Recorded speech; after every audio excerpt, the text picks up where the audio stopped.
World first reaction.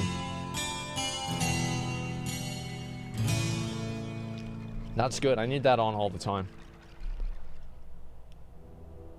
Hey guys, what's up? Hey. Madseason here, back with another Looks like episode in the a tip series for Classic World of Warcraft. This is the second in the series, and in this one, I'll share with you 10 random tips to make your time in Classic Azeroth a bit easier. Alright. In this series, I always like to point out handy items in the game. As I said before in the previous episode, the game as a whole is much more unregulated, so you have these crazy powerful items even at low level. One such item is a Skull of Impending Doom. Dude, I cannot wait, dude, in Classic WoW to have like 2 whole bags full up of just these cool little items that I can use. I'm gonna feel like Batman with a utility belt. It's gonna be so fucking badass. One of the best PvP items in the game, popularized by the old Swifty Warrior tips and tricks video. This is an offhand item, which on use gives you a 60% run speed buff, and also deals 100 to 500 damage and drains 100 to 500 mana every 2 seconds. That is so for 10 good, seconds. dude. The run speed is nice enough. Look how fast the he real is. perk here is the damage, which is actually a plus in PvP. You'll find that crowd control lasts for a ridiculous amount of time in Classic. It sure does. This is before they limited long CC chains to 11 fucking seconds. Does. You still have diminishing returns, but you can still get polymorphed for 30 seconds at a time. If you use this item, however, you dot yourself up essentially and make yourself immune to most crowd controlling effects for a whole 10 seconds. The damage can be a bit rough, but the pros outweigh the cons in many circumstances, and with just a 5-minute because you're gonna kill him cooldown, before the damage a very powerful matters. tool in any PvP situation. Yeah, it's ridiculously and also PvE good. as well, but that'll be more rare and niche, I feel. You get it from a short chain started by Theldrin the Lost. We tried to do this on beta, but we weren't able to. In the middle of nowhere in the Badlands, and it's available for both factions. So never ever vendor this item. A lot of people will make that mistake, not knowing just how powerful it is, which should give you an edge. And here we have a pretty simple one, and that's the Molten Core shortcut. The Molten Core raid and Blackrock Depths dungeon lie at the bottom of the Blackrock Mountain. What's this? Usually requiring players to go all the way up this chain through the core and down the next chain, which takes precious minutes. You just there jump down. Does exist a shortcut, however. You jump down. This is what you do. You jump down, you go into lava, and then you can jump back up because you're a god at jumping. I used to do this all the time, but half the time, because my computer was so fucking shitty, it wouldn't render the lava fast enough, and I'd hit the ground under the lava and die from fall damage. In the northern part of the mountain, if you go to the edge here and look down, you may see a little ledge down there. You slide right the fuck down. With careful aim, you can land right there. Wait, what? And then eat or heal up, and then simply backpedal off, and you land on the ledge. What? You can also just jump in the lava for no fall damage. Yeah, that's what I do. Does heavy damage in Classic, right there. So spam your jump and get to the nearby ramp. Yep, right and there, dude. During the Christmas event, watch out for those untrustworthy party members laying in wait with snowballs. Now, who would do something like that? I could never imagine. If you ask me. Disgusting. As a paladin, one of the difficulties you'll find with your class is that you're lacking the ability to pull enemies from range unless they're undead.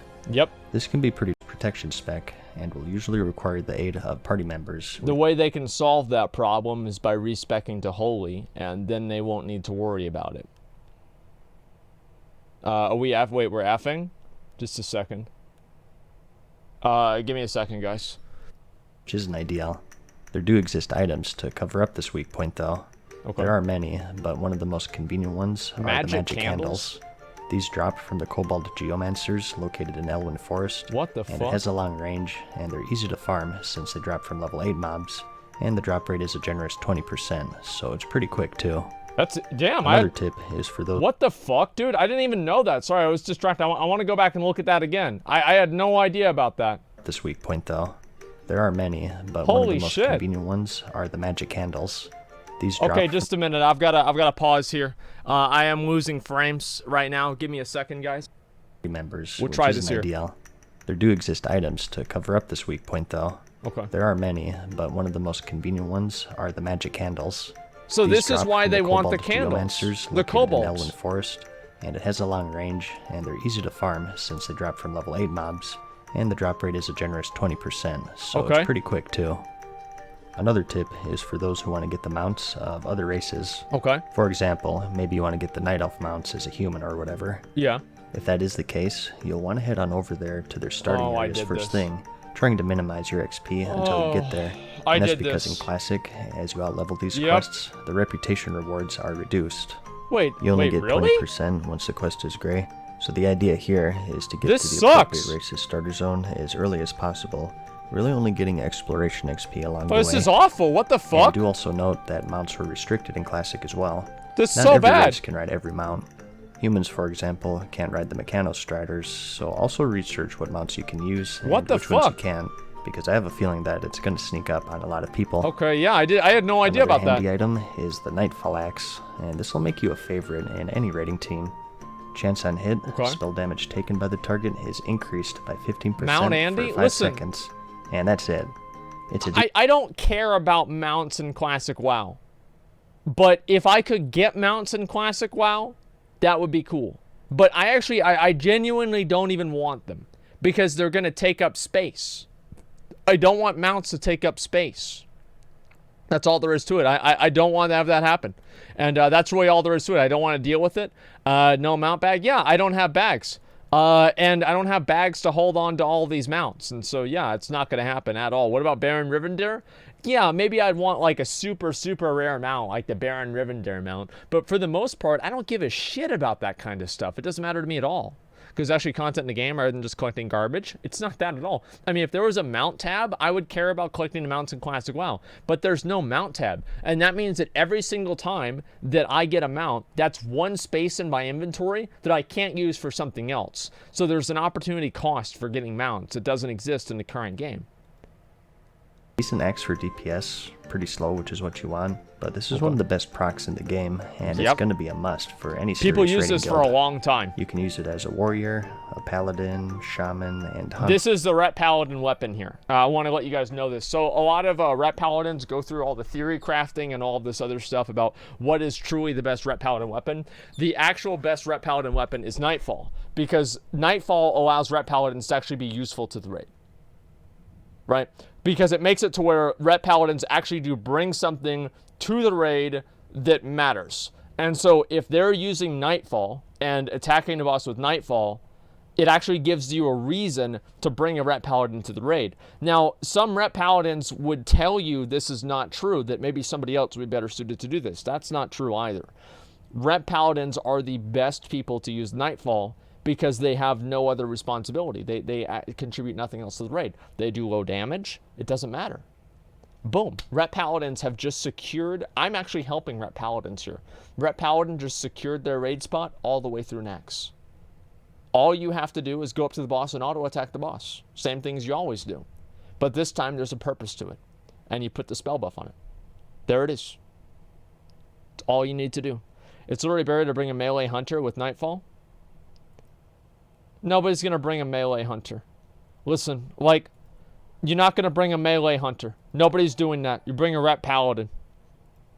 And there's some discussion on what class this works the best on. Some say Paladin for the Seal of Command procs. Others say Shaman for Wind Fury since you get those extra attacks. Some say Hunter for Wing Clip spam, which sounds like loads of fun. Personally, I think it's probably the best for off-tank warriors if you really want to optimize things, since you're not... Listen, that's way too much work. There's no way I'm going to do that. Okay? Like, it's just not going to happen. I mean, I'm going to sit there and I'll build up rage and that's it. I am so excited to tank in Classic WoW. You guys have no fucking idea. I am more excited to tank in Classic WoW than anything else. Like, I'm ready to be my guild's main tank. I'm ready to, loot myself all of the high armor value and high value items. And it's going to be fucking amazing. You're going to off-tank? I'm going to be main tank, okay? Main tank for the fucking guild. And it's going to be easy. You know why? Because it takes one button. Really eating up a raid spot. The idea is that you just switch to Nightfall when you aren't tanking. But whatever you decide, it's a big asset to a raid, and it'll help quite a bit. You're goddamn right. And next, we have a couple more handy items here. One for the Horde, and one for the Alliance. In the last video, we talked about the Magic Dust and the Jungle Remedy. What's the Light of a Loom? How do you get that? These next items That's a quest are both item, right? one-time rewards. You can't farm them like those other items, but they're still quite powerful. Same as the worth bag of mentioning, I marbles. think. The sticky glue is for Horde players. On use, it roots a target for 10 seconds. Pretty self-explanatory here, more useful for PvP Sticky when you get into goo. sticky situations. Hey, there You it get is. it from the Solvent Spirit quest, which you get from the Master Vornal and the Duratar Zone. Okay. And it's definitely worth having these in your inventory for those desperate situations. For the Alliance though, we have the Light of Elune. Okay. And this is one of these items that'll be in your bags forever, just waiting and waiting for that perfect moment. It was in my bags for so long that Blizzard made it unusable. I held on to it for so long that Blizzard removed it from the game. I think it was either this or the bag of marbles. I always thought there's going to be a time in the future that I can use this and I will want to have this at some point, and I waited for that long. And it sounds really fucking stupid, but that's what happened there. Obviously, you know, these items, as the problem with these items is they hold space in your bank forever because you never want to fucking use them. And that's what I've done before. I still have one today in the current game, in fact. Maybe your raid is wiping and it's just you and the boss and he's at 1%. You pop this bad boy and bam, a legend is created. Yeah, if You only. get this from a 2-part quest in the Ashenville zone from Sentinel Valine Starstrike. You want to grab the Elemental Bursar's quest, complete that, and then the Mage Summoner quest for this ultra powerful potion, and just save it for that perfect moment. I'll never Another use oldie, it. but a goodie here is if you feel like you're about to die, is to unequip your weapons. This still works in the current game as well, I think, but it's doubly important for Classic. It doesn't matter in current game. So harsh, Gold doesn't matter. Gold is much harder to come by in general. 39 Of course, gold. when Wait, you die, what? your equipped items lose durability, and with weapons being the most expensive to repair, make the following macros so you can quickly get your weapon in your bags to save yourself some valuable gold. It's actually unequipped. I don't need this because my character never dies. So it's funny that you know, obviously some people do need to use this this macro, but I personally don't really need to use it. Equips every piece of gear with durability, so if you're a rogue or a hunter, you can get more use out of this by spamming it after a vanish or feign death. Of course, when you're in combat, you can only unequip your weapons though. Do note though that Resurrection Sickness gives durability damage to everything in your bags, so this trick doesn't work with that, unfortunately. And a classic fail with the game that you'll no doubt encounter has to do with escort quests. What? There are many of these in the game that you start via a quest, and if you're in a group, it auto-shares with any group members, which is good, no problem there, but oftentimes these quests are chains, and to get the actual escort part, you have to turn in the previous part. So typically what would happen is that someone would turn in the first part, get a bit too antsy, and immediately start the escort, and everyone else in the group would be screwed basically. Oh, yeah. This would happen with the Razorfen Downs escort with Belnistraz. For some reason, he gives you a prerequisite quest before the escort where you just talk to him, which confuses people. One of the biggest ones, of course, was with Marshal Windsor in the Blackrock Depths. This is part of the Alliance's Onyxia attunement chain.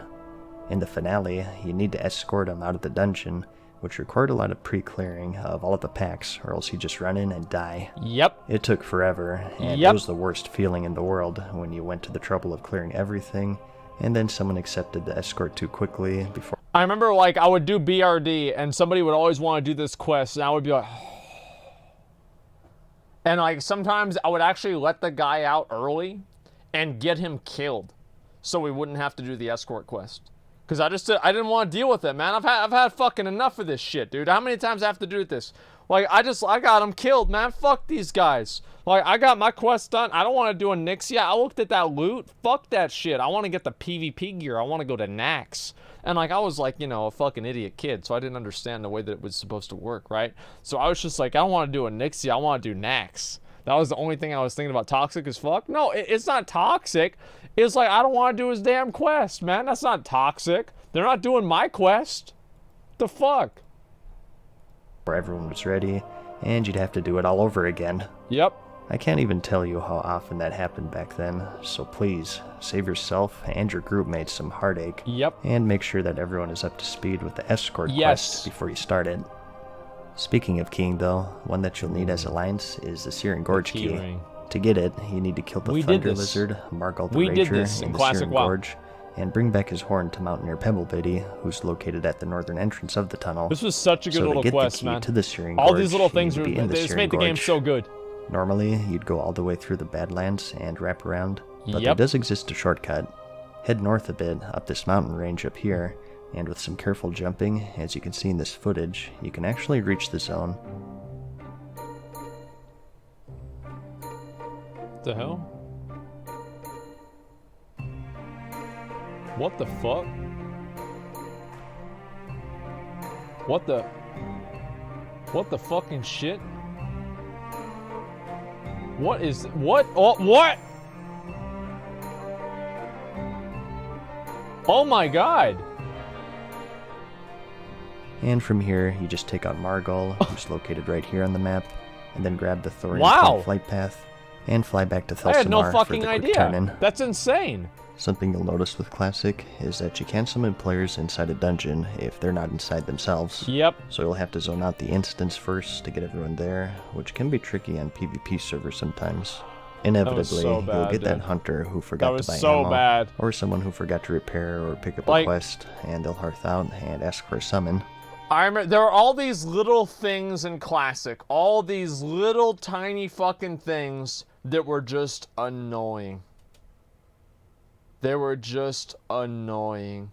And I cannot, not being able to summon people inside the dungeon, like all the little things that you guys take for granted nowadays, like being able to summon inside of dungeons and all of this kind of shit, like that's the way that it fucking, that's the way it was. It just, dude, like it just drives me crazy, like doing shit like that in Classic WoW. Like everything takes forever, and it's like, I mean, that's what the game is. I mean, that's what the game is. But you know, there are some annoying parts to it as well.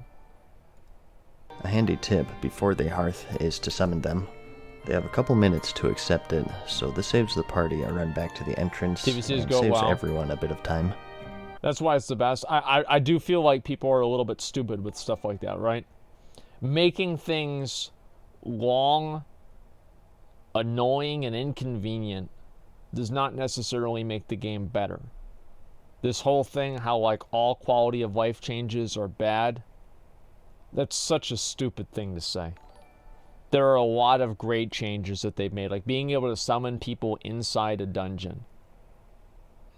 How is that really, like, is that breaking the game? Like, not really. Like, half of the quality of life changes, I would agree, like, yeah, this kind of does hurt the game in certain ways, but not every single one of them. Some quality of life changes, but not all of them. No, it can be abused. Not really. I mean, like, it's all these little things like that. It's like, yeah, it encourages maybe a little bit more PvP, but it's not worth, in my opinion, like the annoyance. And again, like everybody looks at it differently. To me personally, I think that a lot of the things in Classic WoW were just purely annoying. Like having the mounts, like if Classic WoW had a mount tab, how would that be bad? I don't really think that it would. There's a million things in Classic WoW that are inconvenient, and I don't really see any upside to them. That doesn't mean that it's a bad game, but I think that people idealize the game so much that they're blinded by it, and they don't look at all of the obvious negative things that have to do with it. And that's about it. There's 10 more random tips for you. No changes? Hopefully no, you I don't learned want the something game new, changed. or at least mildly No, I don't want the game. entertained I'm saying in like some way, in the shape, or future. form.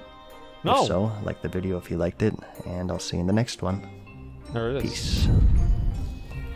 Okay, so I think probably the best tip here. Let's see, what was the best tip? I like the Farewell fireball for thing. now, mortals. I really Hope like you the enjoyed fireball today's thing. video. See you again soon. Let's see, about summoning into the dungeon. What's next? LFD? No, the thing is, like, if you really think that LFD is the next step after summoning into a dungeon, you're just retarded. So who cares what you think? It's like at a certain point, it's just you're just stupid. Overall, right? These were probably, I would say, pretty good tips. For the most part, I would say these were definitely pretty good tips.